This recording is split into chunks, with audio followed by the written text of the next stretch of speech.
एक बार की बात है कि देवर्षि नारद वैकुंठ धाम गए।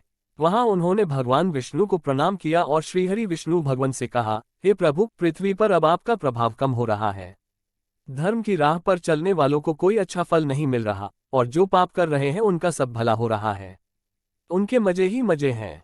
तब श्रीहरि विष्णु भगवान ने कहा, ऐसा नहीं है नारद, जो भी हो रहा है सब नियति के कारण हो रहा है। नारद बोले, प्रभु, मैं तो ये सब पृथ्वीलोक देखकर आ रहा हूँ। पापियों को अच्छा फल मिल रहा है और भला करने वाले, धर्म के रास्ते पर चलने वाले लोगों को बुरा फल मिल रहा है। श्री विष्णु भगवान ने कहा, नारद, कोई ऐसी घटना बताओ जो तुमने देखा हो। तब नारद जी ने कहा, अभी मैं पृथ्वीलोक के एक जंगल से आ रहा हूँ। मैंने देखा कि वहां एक गाय दलदल में फंसी हुई थी। कोई उसे बचाने वाला नहीं था। तभी एक चोर उधर से गुजर रहा था। वह चोर गाय को फंसा हुआ देखकर भी रुका नहीं, बल्कि वह उस पर पैर रखकर दलदल लांघकर आगे निकल गया। आश्चर्य तो तब हुआ जब आगे जाकर उस चोर को सोने की मोहरों से भरी एक थैली मिली। उद्धरण उद्धरण। थोड़ी देर बाद वहां से एक वृद्ध साधु गुजरा। उसने उस गाय को दलदल में फंसा देख उसको बचाने की पूरी कोशिश की। साधु ने अपने पूरे शरीर का जोर लगाकर उस गाय को बचा लिया।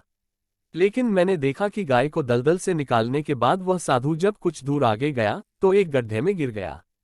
हे प्रभु, अब आप ही बताइए ये कौन सा न्याय है। देवर्षि नारद की पूरी बात सुनने के बाद श्री हरि बोले, ये तो सही ही हुआ नारद।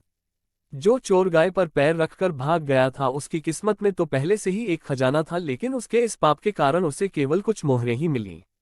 परंतु प्रभु, नारद बोले, बेचारे उस साधु ने तो कोई पाप नहीं किया था, फिर उसे गड्ढे में गिरकर मृत्यु क्यों मिली। तब श्री विष्णु भगवान ने नारद को समझाया, नारद, उस साधु को गड्ढे में इसलिए गिरना पड़ा क्योंकि उसके भाग्य में उस समय बहुत ही कष्टदायक मृत्यु लिखी थी, लेकिन गाय को बचाने के कारण उसके पुण्य बढ़ गए और उसकी मृत्यु एक छोटी सी चोट में बदल गई, जिससे उसे मृत्यु के समय बहुत ही कम दर्द का आभास हुआ और वह स्वर्ग के भागी बना। अब नारद जी संतुष्ट थे। इसलिए इंसान के कर्म से उसका भाग्य तय होता है। इंसान को कर्म करते रहना चाहिए, क्योंकि कर्म से भाग्य बदला जा सकता है।